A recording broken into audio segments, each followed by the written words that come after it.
Greetings, dear listener, and welcome to Ghastly Tales.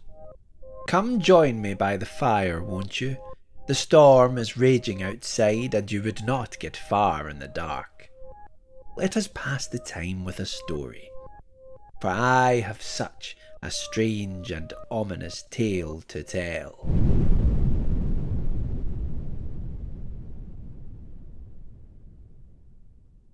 Tonight's story takes us deep into the realms of speculative fiction, to the very edge of humanity, and where that edge seeps into an unknowable malevolence. But even in our darkest moments, the human spirit fights on, perhaps doomed, but willing to move until the bitterest of ends. I'm Michael Whitehouse, and this is Good Vibrations.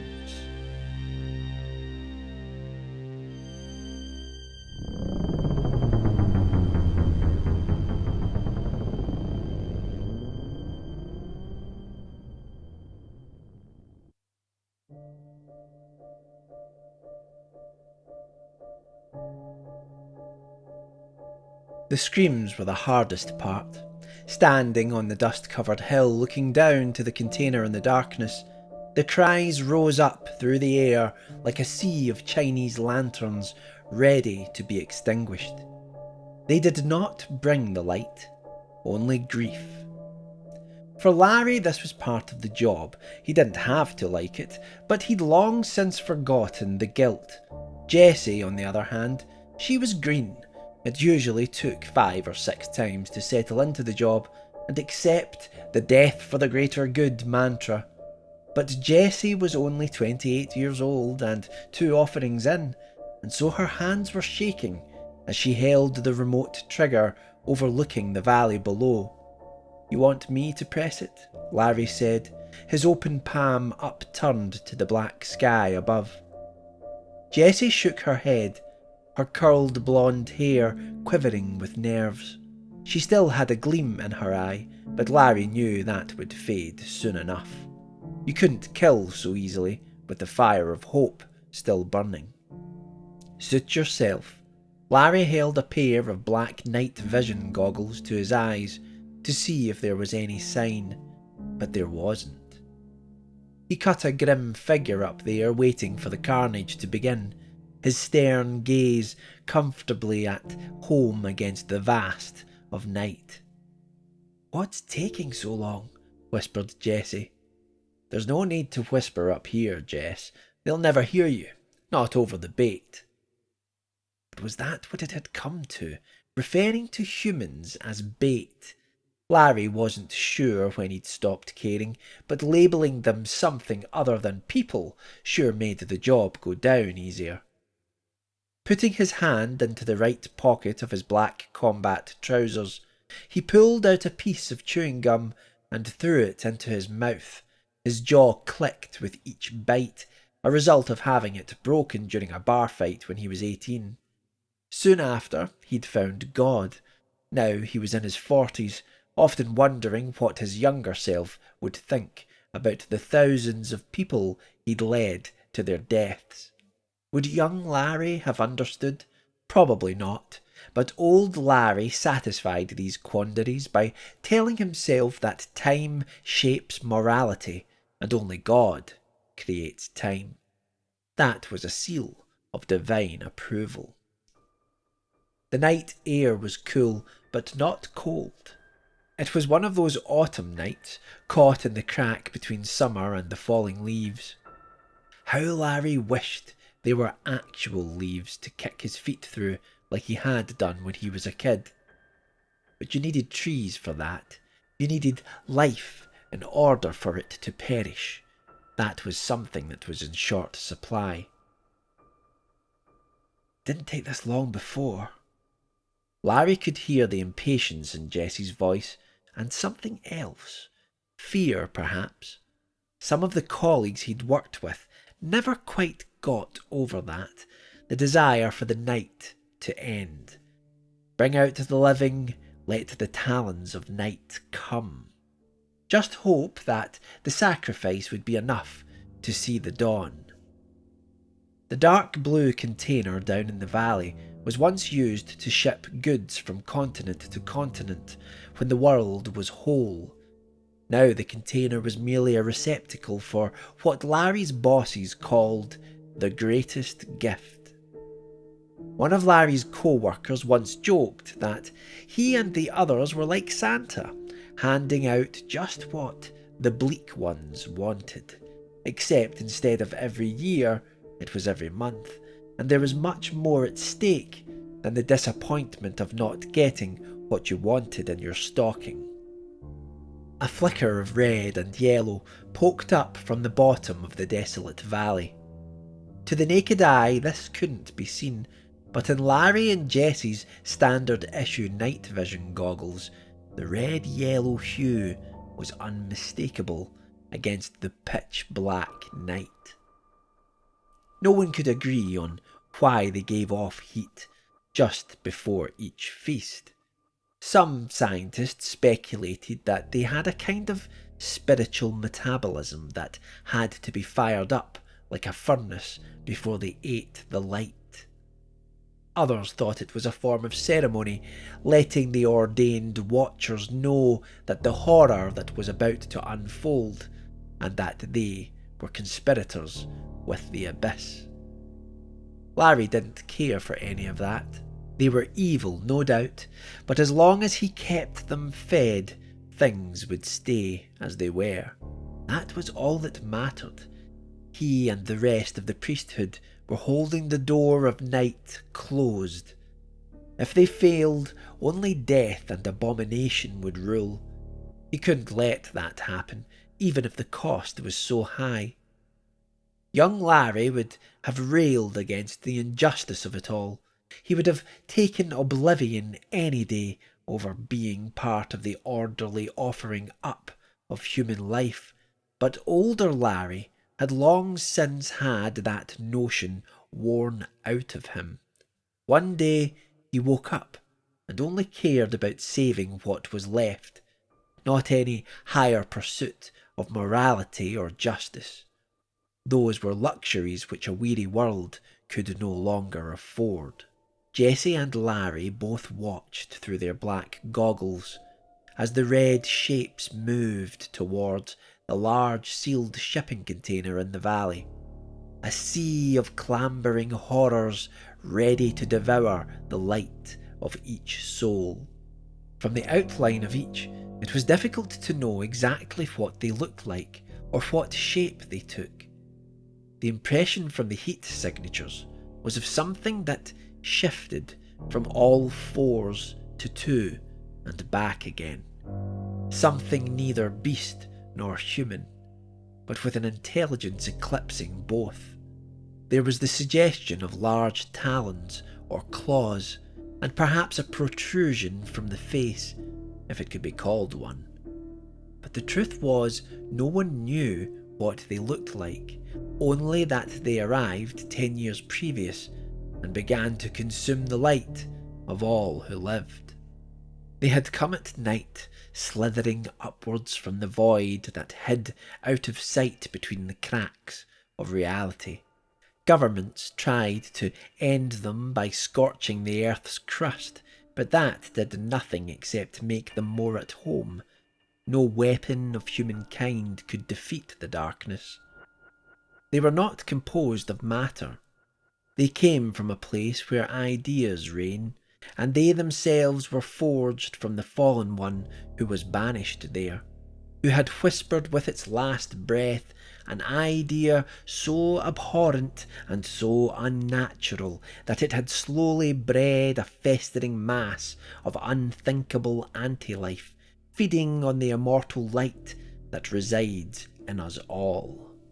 At least that was what the church had taught. Some of it was a tough sell for Larry at first, but over time he had come to rely on his faith as the only anchor he had left, and so he gave himself up to it, heart and soul. As each pocket of humanity had fled into the deep caverns underground, it was only a matter of time before the bleak ones sniffed them out too. That was until some twisted bright spark realised that they could be temporarily sated. And the cost? 86 human souls each and every month. Young Larry would have run down there to help those people, pull them out of the container and hope that somehow they would make it out alive. But older Larry, no, he couldn't take the risk. Age had brought with it a cold distance from humanity, and an even colder insistence on believing every word his superiors said. Things were now moving at pace in the valley below. As the sharpened blobs of red and yellow writhed on the dark green display of Larry's night vision goggles, the stampeding mass reached the sealed door of the container. There was then a rumble from the valley, not an audible one, but the feeling of one's insides vibrating. Larry could feel his intestines, liver and heart shake violently.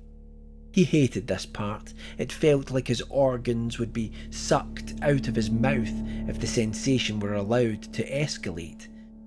And indeed they would have been, but the vibration wouldn't be allowed to grow, not on Larry's watch. That was what the bait was for. Jesse hit it. The vibration within continued to increase. Now Larry could feel his windpipe rattling in his throat. He tensed up. The door to the container was still closed. Jesse? Larry turned to his young associate and saw the look in her eyes, wide and afraid. Something was very wrong. Jesse, press it! But Jessie didn't respond. She just held her throat as the vibration began to choke her. Unlike Larry, she wasn't fighting it. They had been taught to tense their bodies like old fighter pilots used to when resisting G-force. This was a fight to stay awake and alive. It would buy you a little time, but Jessie wasn't trying. She was letting the vibration scramble her insides. Reaching out, Larry grabbed the trigger from Jessie's shaking hands. He released the yellow safety catch and flicked the golden switch underneath. Nothing. Only the vibration, and now the escalating screams of those stuck inside the unopened container. Larry flipped the switch again, back and forward. The door remained tightly sealed. "I'm sorry, Larry," Jessie whispered. A cold chill fingered its way up Larry's spine. "Dear God," he said out loud, not caring for the blaspheme. Jessie let out a gasp as her body convulsed. As she fell to the ground, Larry caught her in his arms. She looked up at him and smiled. "Jessie, how do I fix this?" Again she smiled. Larry moved his hand towards the radio handset attached to his hip, but Jessie shook her head. "No, Larry, the backup team are in on it too." "Why? God damn it, why?" "I joined the priesthood to protect people, not throw them to the dark. And so did you." She coughed up blood that spilt out over her bottom lip and down her chin. "If they don't get their sacrifice, then what?" Larry squeezed his muscles, resisting the increasing pain of the vibration. "Then," Jessie coughed again, "if there is a God, he'll receive us happily for our refusal to throw his children to the darkness like garbage." "Jessie, there must be another way." Larry began shaking her violently. She smiled yet again, and this time the smile stuck. Jessie's last conscious action was to reach out and grab Larry's white priest collar, tearing it from around his neck. Her body then shook violently as the vibration took her. Larry scrambled away and looked back in horror as the vibration twisted Jessie's bones and inside. Her body snapped in the middle and began folding in on itself. Her head, neck and arms were then pulled inward until she was no more than a garbled collection of human parts, thrust together like she had been in a trash compactor. He swore blind that she was still smiling. Pulling himself to his feet, Larry could now feel the vibration reaching his eyes. The fluid inside was sloshing around and he could feel the pressure increasing. Even with his training, he couldn't survive this as long as the vibration continued. There was no other option for him or for humanity.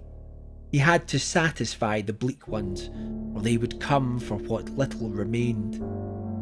Larry rushed down the hillside, stumbling, clambering, almost an inhuman mess himself. At times it was as though he were on all fours, a beast, insatiable with one desire: the manual release. He thought as blood vessels in his face began to weep through the skin. He'd never been so close to the bleak ones before, to the talons of night.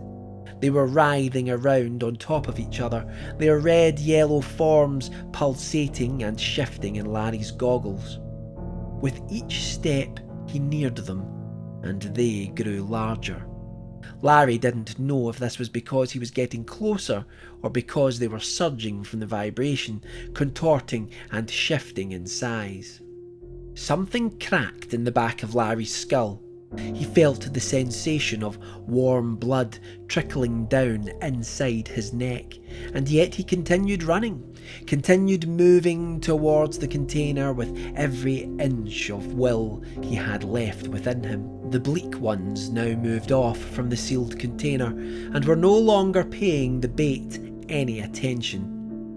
They were distracted by the grey bloodied figure of a dishevelled priest finally making it to the flat of the valley, charging towards them. Larry felt a tear in his abdomen. Something was leaking inside. It felt like being shot in the gut, and he imagined that his intestines were now cut open, spewing forth their poison and waste throughout his body. And yet he continued. Young Larry would have been proud. The bleak ones moved towards him, but they did not tear or bite. Instead, they emitted a strange sound, as though they were laughing at this pathetic morsel of humanity, this pathetic man of a religion that had abandoned him and the world itself. Larry's Achilles tendon ruptured, and he felt the tendon rattle up the inside of his right leg like a snapped piece of tensed elastic. He fell to the ground and then dragged himself along the cold dust that had once been grass.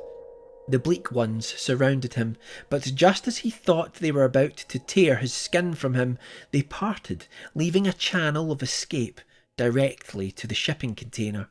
He looked around carefully at the silence, now only inches from the talons of night, sharp and curved, ready to disembowel but not moving. The great vibration still tearing his innards apart. They want the sacrifice, he thought. Reaching out, Larry's hand touched the cold metal of the shipping container, and he pulled himself up onto his one working leg. The vibration continued, and it was then that his left eye burst open. He would have screamed if his tongue hadn't now swollen to such a size that it almost blocked his airways. In all the pain, in that wail of agony, Larry the priest reached up and felt the manual release lever at the door of the container. With all the strength that was left in him, he pulled it, and then the door opened. It pulled back to reveal 86 cowering people, mostly the old and infirm. They were gaunt and frightened, and they looked at Larry's bleeding face with the hope that he would help them. They begged for mercy, their wide eyes haunting and utterly desperate. Larry had never seen the bait in all the years he had been offering them up as a sacrifice. They had always been loaded in before he turned up for his shift. That had always made it easier to not see those pleading faces, to not see their agony. Out of sight, out of mind, and with such distance, Larry had been able to remove their humanity somehow from his guilt. But now that illusion had been banished. In those expressions, those wild cries for mercy, something stirred in Larry. Something that he had abandoned in himself for many years. A fragment of that 18-year-old kid who had his jaw broken long ago in a bar fight. The man who wouldn't take anything the world gave lying down. The one who relished fighting back against a world coming undone. He would give the world a bloody nose and let it know it had been in a fight, even if it meant nothingness. As the bleak ones readied themselves to feed, their furnaces inside firing up once more, Larry the priest pushed the lever up. The doors of the container closed once more, sealing the people inside away from the monstrosities that surrounded them. Larry then turned and said something, before feeling his very soul being torn from his body, one vein at a time. If anyone had been there to bear witness, if any greater power was indeed watching from upon high, they would not have been able to make the words out from between Larry's now shattering teeth. Whatever he said, it was filled with defiance, against God, against the bleak ones, against it all. And in that moment, humanity showed its worth.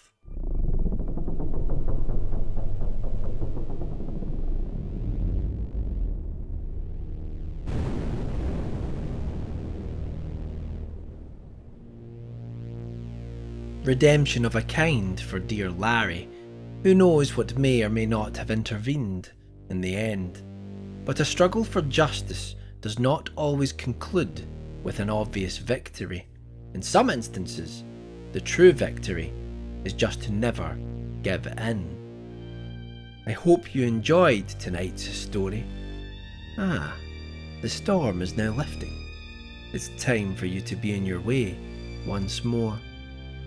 But if on your travels you should encounter your own personal darkness, remember that the light of hope can never truly be extinguished, even in death.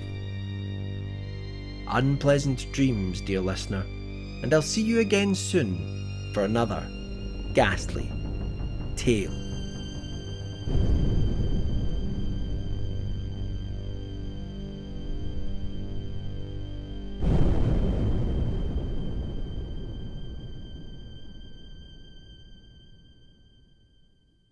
The Ghastly Tales podcast and all Ghastly Tales productions are made possible by our incredible patrons.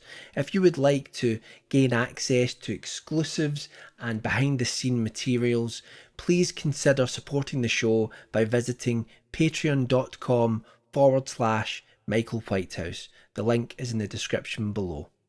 Thanks to everyone who has contributed so far. It really means the world to me.